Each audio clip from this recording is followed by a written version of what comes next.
Hello and welcome to the DVD audio commentary for The Disappearance of Lady Frances Carfax. My name is Jonathan Sothcott and I'll be moderating this commentary. I'm John Madden. I'm the director of this story, The Disappearance of Lady Frances Carfax. And I'm Stuart Davies, the editor of Sherlock magazine, author of Bending the Willow, Jeremy Browder's Sherlock Holmes, and starring Sherlock Holmes.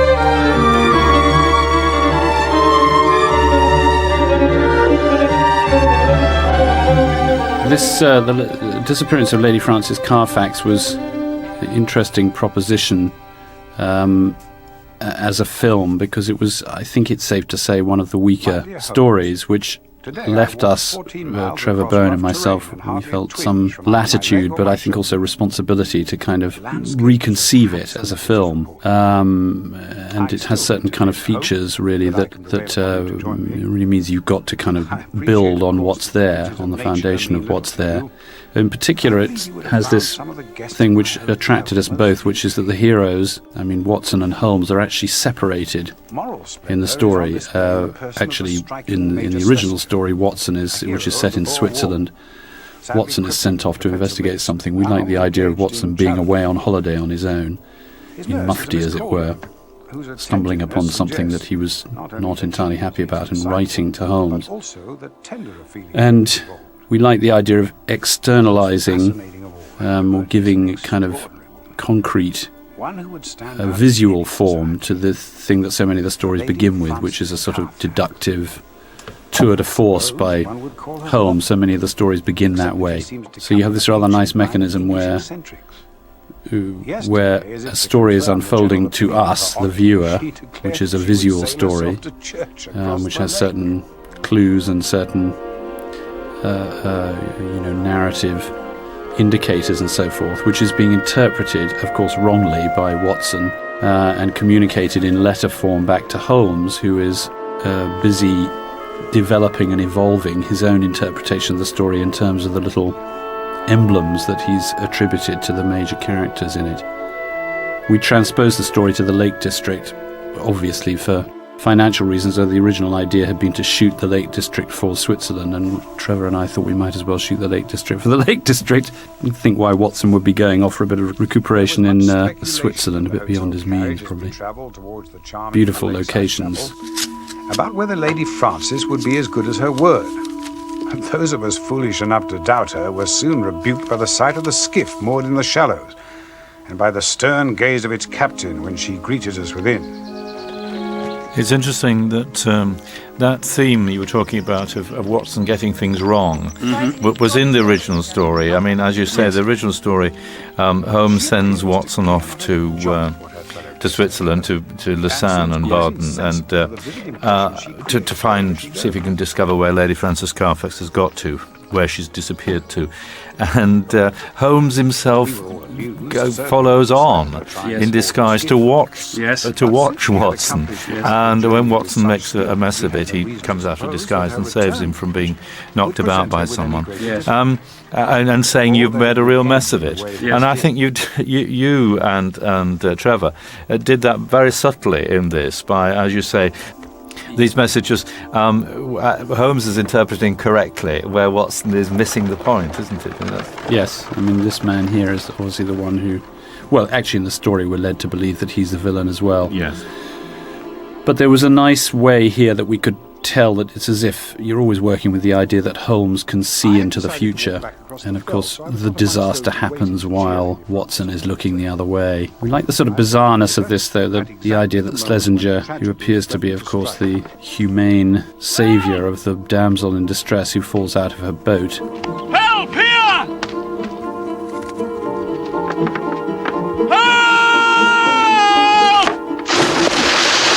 I was helpless, my dear Holmes. Helpless. I have never felt so powerless in my this sort of life. wonderful image of him careering down the jetty and plunging into the water to swim with his super strong upper body, which Watson takes as being an indicator of his extraordinarily noble character. Doubtless Holmes spots as something else, but again it gave you great visual possibilities. And interesting as well, as Holmes and Watson are separate, the miles apart, as it were, but the cross-cutting between the two bonds them together somehow, and with the use of the letters. Now, interestingly, I was on the set the day that this particular scene was filmed, and I think I refer to it as the organised chaos of television, because it took the whole morning just for one shot, for one of these little ornaments to fall off the mantelpiece onto a newspaper, and I thought, well, that's where the money goes. It was true. Well, I think I mean, obviously, that's true of filmmaking, generally speaking. The more it was one of the sort of weird things is that working at a very small scale is often much more demanding than working at a big scale. Yeah. So if you're trying to, which obviously I was, get an equivalency in screen size between these chess pieces or little ornaments and the actual people, and there are a lot of visual motifs where one hands over to the other, you're dealing with terribly, terribly shallow focal depths and so forth, so it's very difficult to get it happening precisely right.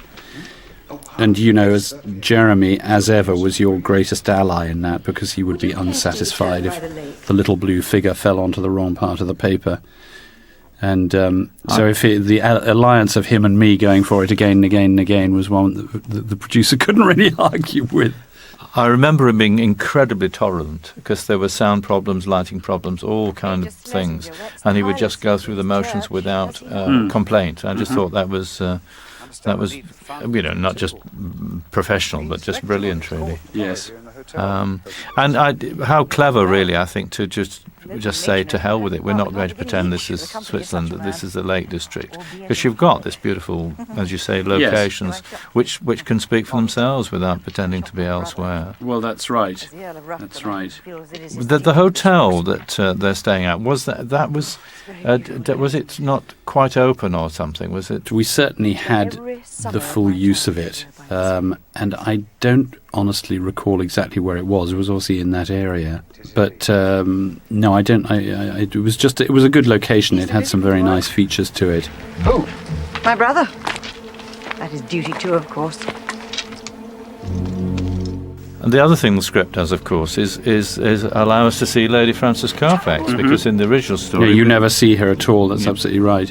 Well, again, in order for us to care about who she was and about her disappearance, you obviously have to have got close to her, and she, Cheryl Campbell seemed a kind of perfect actress to cast for it, because she's amazingly sympathetic, I think. She's wonderful at playing capriciousness, which is a kind of, that impulsiveness that's a feature of the character. She's a great beauty. And the liaison, the kind of instinctive human liaison between Watson and her, is the kind of emotional backbone of the story, which obviously pays off very strongly at the end. We also, Trevor and I were kind of thinking of this as a kind of postmodern Holmes story, really, an opportunity to kind of take certain principles that the audience were used to in the storytelling form, the three-act structure, for example, and really kind of working with that in a kind of meta-textual way. That sounds insufferably pretentious, but we structured it so that the story takes the form of three successive disappearances. Each time the disappearance means something else, so that we're sort of turning the idea of disappearance around like the figures in the story. I think you do real service to the original here, because the original is a bit of a piecemeal work. Well, it's the coffin trick and not much more, really. That's right, it is. And you really, in a sense, this episode, it goes on track to his first line in the story. I just remember there. Why, indeed. There's a certain amount of controversy about leaving Holmes out of the story for so long, but that's, if you look at it on the page, that has to do with how many lines he's saying. He's, of course, dominating and controlling the story through silence and through his brain, really. Watson, you're a brick. I came here, Fanny, to see how you were, not to be lectured. And once you get Jeremy on screen, you're hooked, aren't you? Whether he's saying anything or not, anyway. Yes. I suppose you've been overdoing But it. yes, going back to the point, I think you did a great service to the Conan Doyle story, because this version is far better than the original, from a logical point of view and from a dramatic sort of... Yes, well, one felt a huge amount of sympathy. I mean, I didn't have to direct all of the films, and he had to write all of the stories, so I think my achievement, if it is not really as notable. But I mean, I have felt for him, really, because he was obviously writing these in serial form. He had he was like any journalist. He had a deadline. He'd had to get something out by a certain point, and you feel that he obviously, towards the end of his time with the material, put things off as late as he possibly could, as one tends to do. Good afternoon. Didn't really kind of give as much thought to this as he did to some of the others, but that just leaves you more of an opportunity in a way. Indeed, yes. I mean, the original story was published in the end of 1911, which is quite a while after he originally started to write the story. This is Conan Doyle started to write the stories, and by that time he was really just writing them occasionally, and usually just for money. I mean, obviously all writers write for money, but just for money, really, in a sense to... I'm sure he'd got to the point where he didn't want to be kind of trapped or identified by that character, just as an actor doesn't always want to be. Well, of course, he killed Holmes off, and then was persuaded to bring him back. And it was mainly, the incredible amounts of money from various publishers this side of the Atlantic and in America. It's an old story. That's the way it always works. Yes. And so he wasn't perhaps as careful with plotting as he had been perhaps earlier. Yeah. And as you say, it's the coffin trick, which is very clever, but this sort of really fleshes out the Schlesinger too, the villain, because you don't get much of him in the story either. No, you don't. No, only Peters. And it was nice to see Julian Curry doing something, because he was renegade from Rumpole of the Bailey, wasn't he? He was, and actually, for those who might live in the area, you can still hear his voice on the district line telling you to stand clear of the doors. Really? Yeah. That's Julian. I travel in from Turnham Green, and you can hear it's his voice. I know it very well from filming this story. The marvellous thing about being an actor in London, you get to work in all kinds of different zones, earning your money from different areas. Thank you. As inspiring as I predicted. I regret to say that the rigours of his itinerary press hard upon Major Schlesinger. Yes, we obviously built up the Schlesinger story a lot, and the notion of him as a wheelchair-bound person gave us lots of opportunities in the story as well. And the nice thing was that the commercial break comes just as Watson and Holmes get together. Yeah, with as you say, with the true disappearance. Well, it's also, we sort of wanted the idea that she disappeared and Holmes arrives in the void that she's left, because obviously the whole of the first part of the story is dealing with a vacuum, is dealing with another disappearance, which is Holmes, as it were. Last resort. My very last resort. How can you suggest it? Rome! Where the devil are you? And we were telling a kind of a different arc with the Holmes story here, the man himself, who is, classically defined by an extraordinary confidence, experiencing a momentary setback and then emerging in triumph, with an almost sort of mystical ability to unravel the story. And we took that a little bit further in this one. I mean, it does have those lineaments, I suppose, but obviously it arrives at a different conclusion, which was something I remember Jeremy being very attracted to. I mean, the idea that he fails, in fact. And before, this was the first one to be filmed, was it not, of the case? I think it was. And before that, he'd been quite ill. He had, and that lent a certain kind of quality to the undertaking. He just discovered that he had a fairly serious bipolar condition, which plunged him from, elation to depression, which I suppose had always been a feature of who he was, but I didn't think he or anybody really understood that had a clinical basis.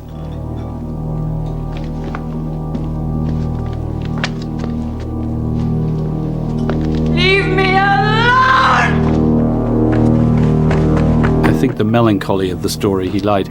I also thought Patrick Gowers was very excited by this film.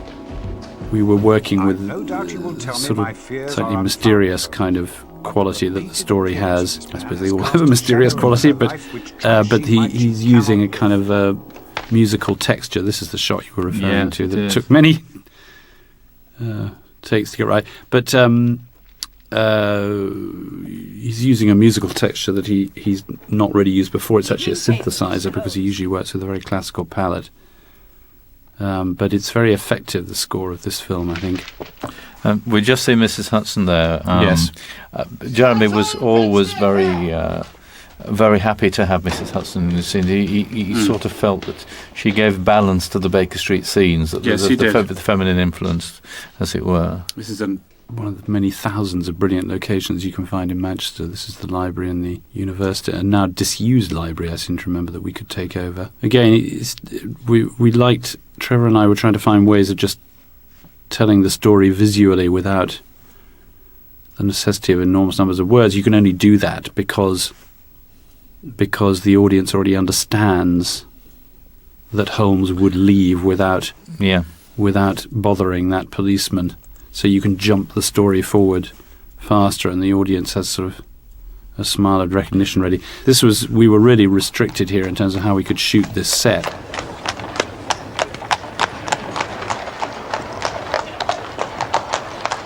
Hudson! As soon as the telegraph office is open! Although it had originally been built for the series, the Baker Street set, in a kind of classic reflection, I suppose, of modern economic theory. It had been cannibalized by the Granada tour's backlot attraction, and so was now a tourist attraction. And when it needed to be used again for filming purposes, they had to pay large facilities fees to Granada tours to do so. That really upset Michael Cox, who I think with good reason. Yes, of course, because he'd been responsible for the construction of it in the first place, and then he had to pay. He told me £1,000 a day to film on it. Yes. There was a lovely thing about the geography of this hotel. I'm sorry to interrupt you. They worked in a sort of points of the compass kind of format, so you could use these shots where, you went round and round and round the compass until eventually you come to the centre point. The character at the centre, who has, of course, disappeared.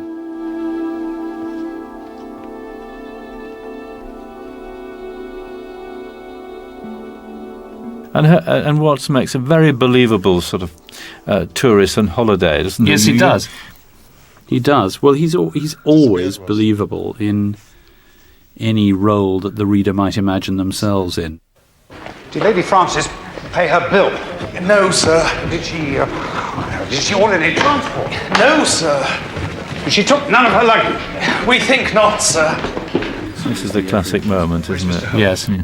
There was an even better version of this shot that I couldn't use for continuity purposes. There was a morning mist when we first shot this setup. This wide shot, which was really spectacular, but it didn't match with that shot. By the time we came to shoot this shot, the mist had gone, so we had to go back and shoot the wide shot again, as you often do. This is, again, Jeremy. You see the little gnats on the water surface there, but it's an example of how you can use the dynamic of a two-shot, that both of them immediately understood how to do that, the way Watson turns away at the moment of deduction, so that there's a sort of dynamic jump when... But we're also working here with something that you couldn't use very often, which is Watson's emotional investment in the story. Because of the relationship, the special relationship that he developed with her, that's kind of driving the story forward, and actually, of course, becomes a kind of rebuke to Holmes at the end of the story, because Holmes's relationship with the story has been largely theoretical. And he's failed because he hasn't actually invested sufficiently in the human plight, really. Well, this is a brilliant difference between Holmes and Watson, isn't it? I mean, not just in the Granada, but in their characters in all presentations. That Holmes is the mind, he describes himself as a brain with the body as just a mere appendix at one point, and Watson is the human form, and this is nicely touched on in this particular story. More so, as I say, than in the Doyle version. Protect and guide her. She's the inevitable inciter of crime in others. I treat the disappearance of your sister with utmost seriousness. Do you think I do not? And we're fleshing out characters here. Yeah, the Earl of Rufton is only mentioned in passing, but was obviously a very useful tool for us. I mean, it's one of the first things you do when you're adapting these stories is scan the text for characters who might be useful to you. There was the schoolmaster who gives Holmes the information about bicycles in the Priory School is another example of that. But we were obviously able to develop that just to get at the sense of who Green was, this man on horseback, who is the MacGuffin of the story, of course. So how closely did you work with Trevor? I mean, how much input did you have in the actual scripting of it? Well, in this one, very closely, because there wasn't a script, or perhaps there was a script, which I don't think Trevor was particularly happy with. And when they first approached me about it, I think Trevor sort of sent a message to me via Michael Cox that, not to consider that this was wholly written anyway. So we got together very early on, and I said, look, I think there's an opportunity to do some different things here, something kind of special, and he had a real appetite for that. So we mapped it out pretty carefully, and kind of reconceived the story. And because we were, as I said, under a kind of responsibility, we felt to make the story viable, because it really wasn't viable as a subject for adaptation, really. We also felt that we had the latitude, to do more with it. When you were breaking the back of the story and forming it, presumably one thing you must be at the back of your mind is we want decent enough parts to attract decent enough actors to guest star in it. Absolutely. I told her if she wanted money, she could sell this. It's a priceless collection.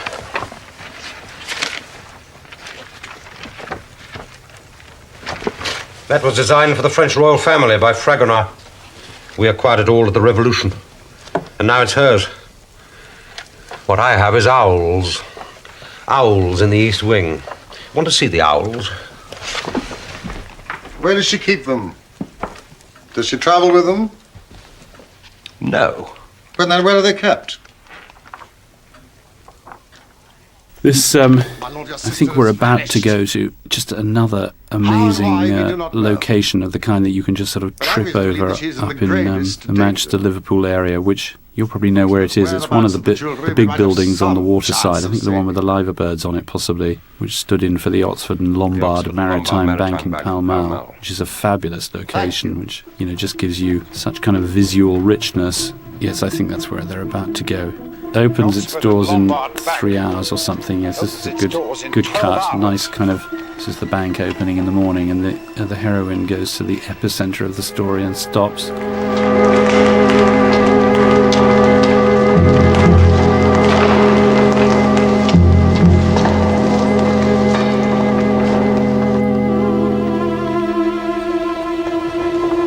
I mean, I remember we built this around. There is a moment, of course, where Watson accosts the Green character in the original story, but we kind of shaped that idea or put it into a new context here. We thought that the bank was a very good place to have the characters collide again, and of course, this is the second time, where she could or should be saved. Yes. The first one being in, when she falls out of the boat. And she's within their grasp here, and because of Watson's decency and kind of outrage at what's happened to her, he actually blows the entire thing and she gets away again. But this is an absolute gift visually, this location. Had an acoustic that was spectacular. The light, it sort of lit itself for you. And it also almost reflects the hotel. Totally. No, absolutely. That was one of the things that we kind of jumped at. So you're constantly working with this idea of revolution in this film, things turning around, and the script gives Edward a chance to be emotional and angry. Well, this is the moment where it's as if Holmes knows that this is going to have a disastrous result, but none of them can know quite how disastrous. And this almost reflects part of the Conan Doyle story, where the two men. And this is the moment actually in the story where Holmes reappears or appears in a different context. But again, the framing possibilities this offered you, the fact that she's, they're looking down on her to begin with, and she's looking down on them. It's just very nice. Sometimes a location like that can be just incredibly exciting for what it offers you, and that's the one moment of connection between them. And again, so much of it is told by visuals. You must have pared down the dialogue quite a bit, really. We did. We set ourselves that task, actually, to do it with as few words as we possibly could, because it was a relatively simple story to tell. Because there's always a problem with the Holmes stories, that they can be terribly wordy, and then he went into the room and what did you see, and so forth. Yes, or the backstory takes an enormous amount of explaining. Yes. We always follow the principle of trying to get the backstory to the front as far as possible, so the whole of the first act of this film tells you really what you need to know about Lady Frances, so you've got the guns loaded and you can start to tell the story more viscerally and cinematically in the second part of it. She's disappeared again, and that is that. Now, when you filmed this, the set, the Baker Street set, had moved out of Granada, hadn't it? And it was in some other building. It was in what was known as the Bonded Warehouse, yes, which is not it's one of the many buildings that the kind of voracious Granada television consumed all around it. It was one of the big disused bonded warehouses from the days when it was such a preeminent, incredibly detailed set. It was, and it was the masterstroke, I think, was that the walls were papered in brown paper, ordinary brown, reversed brown paper, of the kind that you wrap. It just was a texture that worked incredibly well for the camera, where a flat brown paint would not have done. It just had enough texture in the paper and in the patterning to kind of lift it visually. But it was murderous from a sound point of view, because it was not soundproof by any means. This wanted to be moved here. It was a sort of sad thing, really, about had to move on with the times, but there was a sense that this series was sort of camping at Granada, really, because there wasn't a home for it anymore. To be rid of me. I lost her somewhere near Southwark Bridge. Sherlock? Oh, that is most interesting. Why? I'm reliably informed that his usual... Yes, well, Michael Cox, the producer, had ceased to be an employee of Granada and had come as a sort of freelance producer to do it. Yes. And it was the last series he did. Well, it was the time of transition, wasn't it, when the great kind of institutional...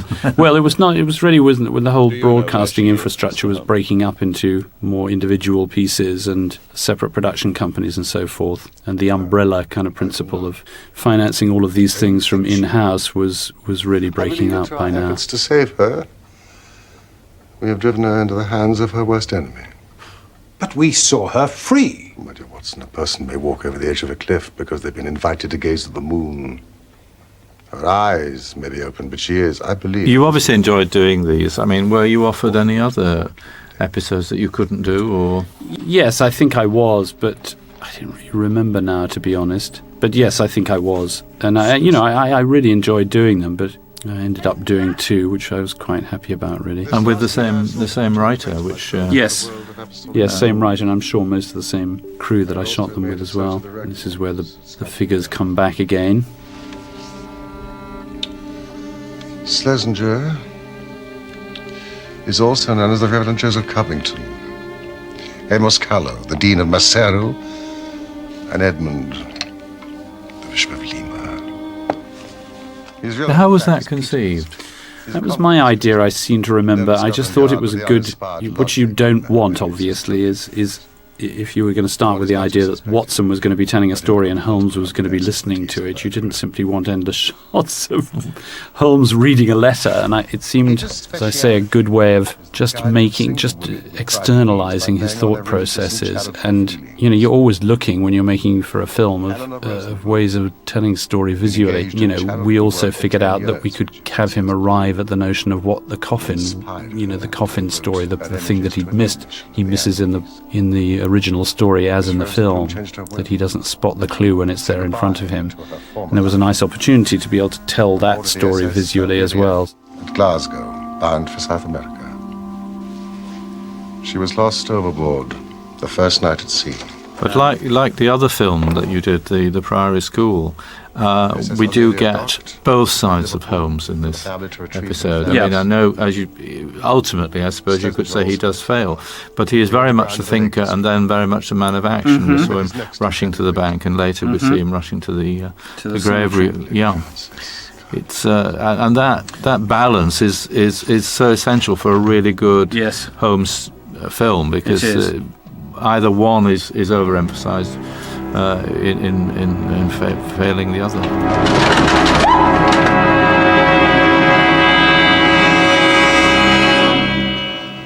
At last, gentlemen! At last. Where was it pawned? Riley's of Stockwell. It was, by my calculation, the 27th shop I tried. There is it with his scarf again. He was so fond of that scarf. He was. And again, it's very uncanonical, but... and he'd gone back to the long hair. Yes. Because he cut that short, didn't he, for some of the episodes. It's definitely Jeremy was working here when we were sort of pushing him towards a sense of tension in the character, that he's, you know, not quite on top of it. He arrives always too late. I mean, he arrives too late at the beginning because she's disappeared, Watson disappeared at the end of the first part. And the second part, which, you know, given his degree of focus on the heroine, you only had that extraordinary fleeting moment where he sees her, and because he's lost his concentration for a moment, she disappears again. So by now the tension of not being in front of the story is beginning to show in what he's doing. He's kind of out of sorts, you can see it, which I think Jeremy kind of found something he could quite easily play, because he was letting himself back into the story again, the whole routine, after a long absence, with some, you know, sobering news for himself in between. Now my stupidity has driven her into the arms of a murderer. What can I do? Is there nothing I can do? Doesn't she know you by sight? No. Ah, well then there is something that you can do. But it will demand great patience. Well, the popular conception of Holmes, of course, is that he's the ultimate reasoner and he never fails. But that is not true even in the Conan Doyle canon. I mean, the first short story that Conan Doyle ever wrote, the Scandal in Bohemia, a woman gets the better of him. He actually... And so it was amazing that story was such a success that led on to all the other stories. Yes. When you've got a detective who shows himself brilliant in so many ways, but fails. Yes. And I suppose you've got elements of that in this too. Yes. Well, I think it humanises the character, of course, as well. Which is essential. Isn't it? I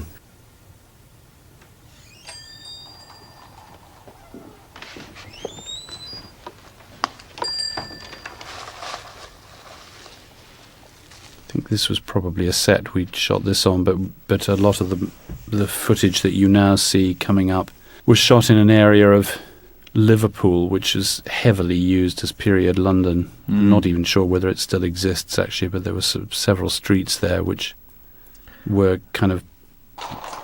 Well, absolutely. You know, pretty unreconstructed, where you could get away with minimal dressing for Victorian London. The cobble streets and stuff. I mean, when I first went on set with the Granada series, it was in Liverpool for shots in the Hound of the Baskervilles, and it was in similar territory. And the recent BBC Hound of the Baskervilles, which was filmed in 2002, used a whole street which was regarded as Baker Street because of the cobbled streets, and the houses looked... so it is very much still... Well, certainly there's a street here which could have probably stood in for Baker Street had they not already built the back lot. It was comical because a lot of the extras who were dressed, obviously, as down-and-out Victorian ladies and gentlemen, went into the pub at lunchtime, and no one batted an eyelid, as the usual people.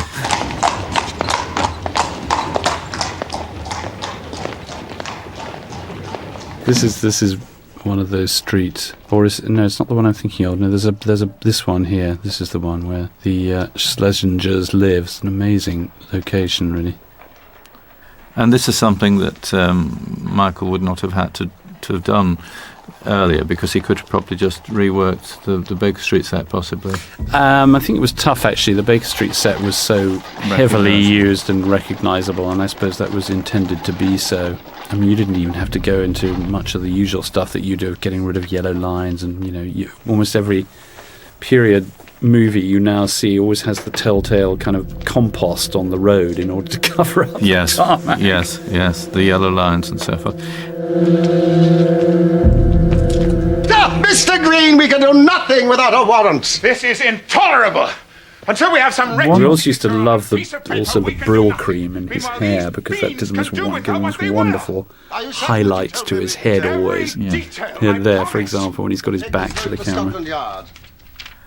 One often forgets, because of the sort of jolly boys adventure element of the Sherlock Holmes story, how dark some of them were. And this is a particularly cruel and dark story. It is. It's a very dark story. Yeah. And ends, as we'll see, very sort of bleakly. Yes, it does. More bleakly than the book does. Yes. Actually, we let it go there. Tomorrow may indeed be too late. I'm well aware of it. It's lovely moving around each other there. Yes. They're still antagonistic, aren't they, towards each other? It's wonderful. Blocking is the most important thing you do in a film. I think it often overlooked, really, just how the simple dynamics of the way people move relative to each other. 8 o'clock tomorrow morning, Brixton Cemetery. I don't think that, and I'm a great fan of Basil Rathbone, but I don't think that you'll get, as dressed as they are now, two actors on film who looked so great as Holmes and Watson, as these two here. That's wonderful. That's the Watson of Conan Doyle. I think so. I fancy that you've been misdirected, sir. Possibly if you tried further down the street. That will do. We have no time to waste. You are Henry Peters, late Major Albert Schlesinger, veteran. It was kind of, yes, we were playing with the idea. Obviously, we know this man, of course, does not need a wheelchair. Yes, right. We revealed it at the end of the previous part, but it's kind of nice watching him sort of stagger his way back to the chair and lift his legs up to plonk them on the footrests. Your name does not frighten me, Mr. Holmes. I have nothing to hide. What is your business? I'm looking for the Lady Frances Carfax. I'm delighted to hear it. If anyone can find her, I imagine you can. Perhaps you'd be so good as to tell me when you do.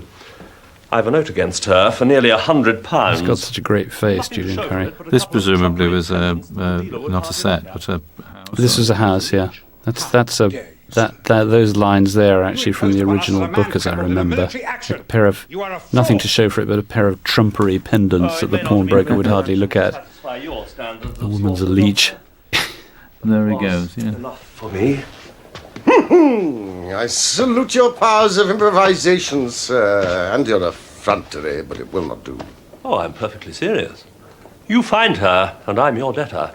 I mean to go through this house until I do. You have a warrant? This will serve until a better one comes. And it's lovely to. Well, here we go with Watson getting his gun out on that line. Have your warrant, and this is our warrant.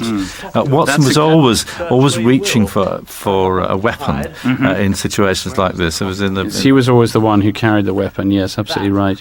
Holmes, yes, Holmes would say, "Bring a gun," but he would never carry one himself. That's right. Force your way into my home. That you threaten me at gunpoint. Must you also now invade the peace of the dead? Well, I shall not tell you. hold him here, Watson.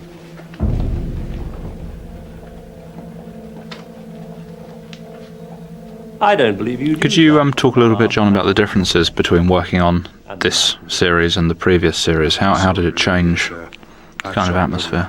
Well, as I said earlier, there was a sense of everybody kind of coming back to the genre here after a kind of very uncertain period in Jeremy's health, which I think cast a certain kind of atmosphere over the proceedings. I think from my point of view, because I'd already made one of these films, I had a certain kind of appetite for doing something specific with it, and you get a little bit more informed about what you're doing, I suppose. It had a kind of perhaps more of a sense of an occasion about it, because it was, I think everybody realised this would be the last series, really. So the atmosphere was perhaps slightly more charged.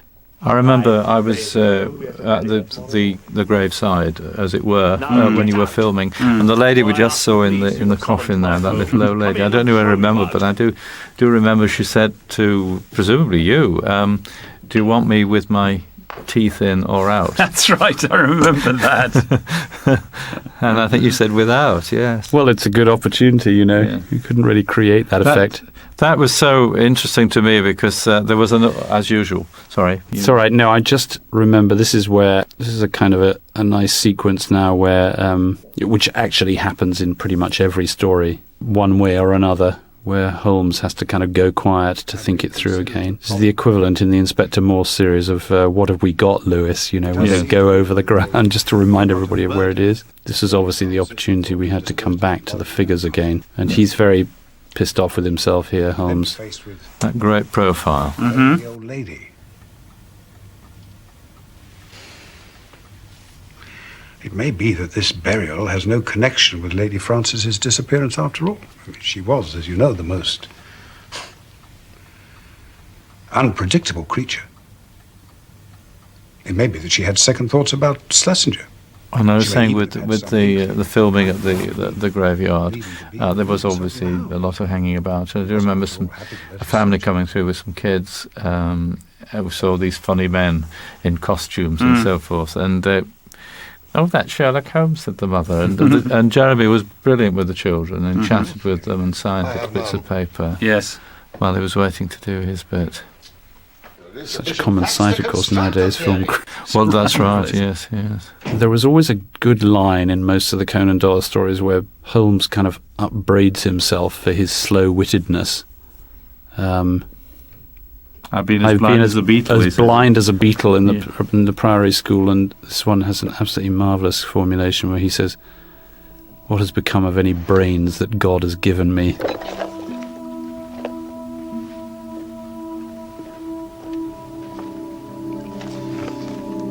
You think there's something you've overlooked? In must be one of the tightest frames he's ever had to work in, does quite brilliantly. It's just coming up, I think. But I like it's always nice when you can construct these stories in such a way that you keep taking the audience back to the beginning. This is one of the sort of more postmodern aspects where we didn't understand what these figures meant to begin with.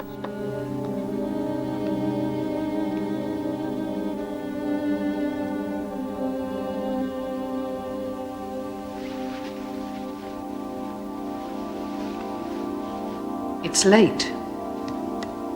Well, it should have been there before now. It's just a nice way, rather than having to do this kind of deduction in dialogue, you can actually involve the audience in it. This is the key lines that he's forgotten, that he's hearing here, of course. And this is what Jeremy does with this frame is brilliant, I think. Just lifts his mouth into the shot. Brains that God has given me. The eyes appropriately bloodshot, yes, exactly. So rather like the Priory School, we're now on to the chase, aren't we? Yes, absolutely.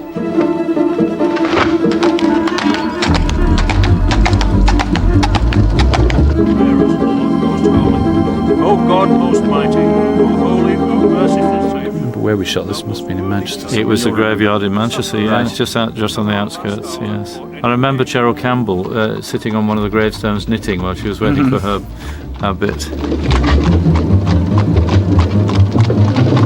And never continueth in one stay. In the midst of life we are in death. Of whom may we seek for succour, but of thee, O Lord, who for our sins art justly displeased. Yet, O Lord God, most I was always very, very insistent. My stepmother has a thing about suitcases looking too light in film, so I insisted that they put sandbags in that coffin to make sure that the pallbearers really had difficulty manhandling it. It really is grim and gruesome to think, in reality, supposedly. Well, that's exactly the point. Someone is in there, yeah. Dust to dust, in sure and certain hope. Release that coffin! What the devil do you mean by this sacrilege? Murder, sir! Murder is what I mean. Why such a deep coffin? Yeah, I mean, it's a horrible, horrible image, really. But we felt we wanted that, the kind of, the nastiness of that to kind of percolate through the end of the film. So that, you know, the lovers, the true lovers, are reunited, but with a terrible, terrible disappearance as the price to be paid. There's a little reference back to the bicycle in the Priory School there, actually. I wonder what tyre prints the and wheelchair would have left. Doesn't he shoot him, I think? Yes, he does, yes. Stop or I'll shoot! Gives him a fair chance. And suitably in the leg. Yep.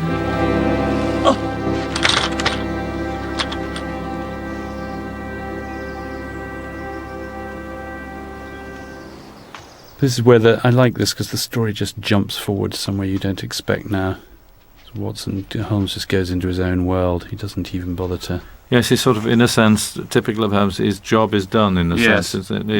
He's found the lady who's disappeared, and that's the be-all and end-all of his involvement. It's chloroform. She's known literally the terrors of the grave. God knows what this will have done to her.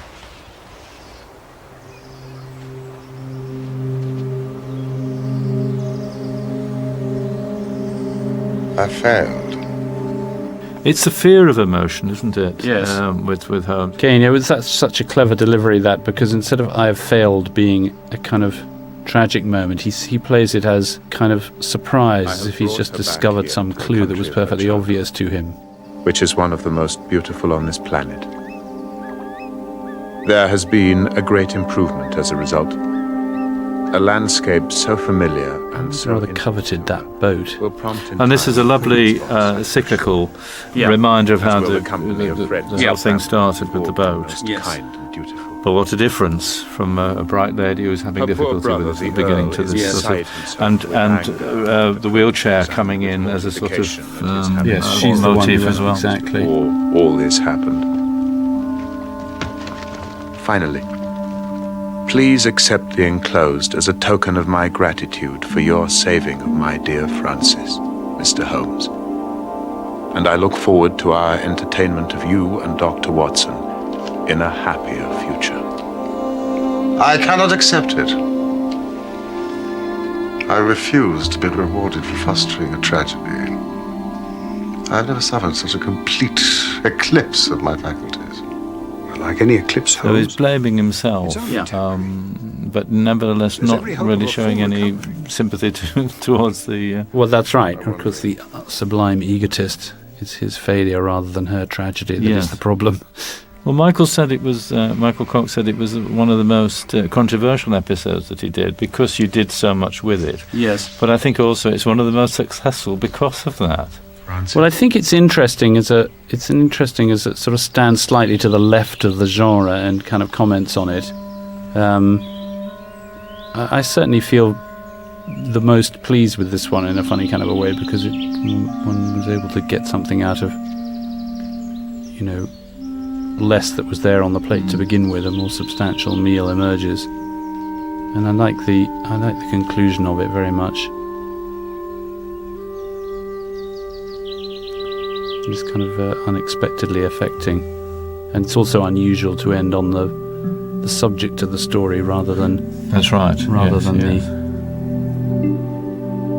the Holmes and Watson.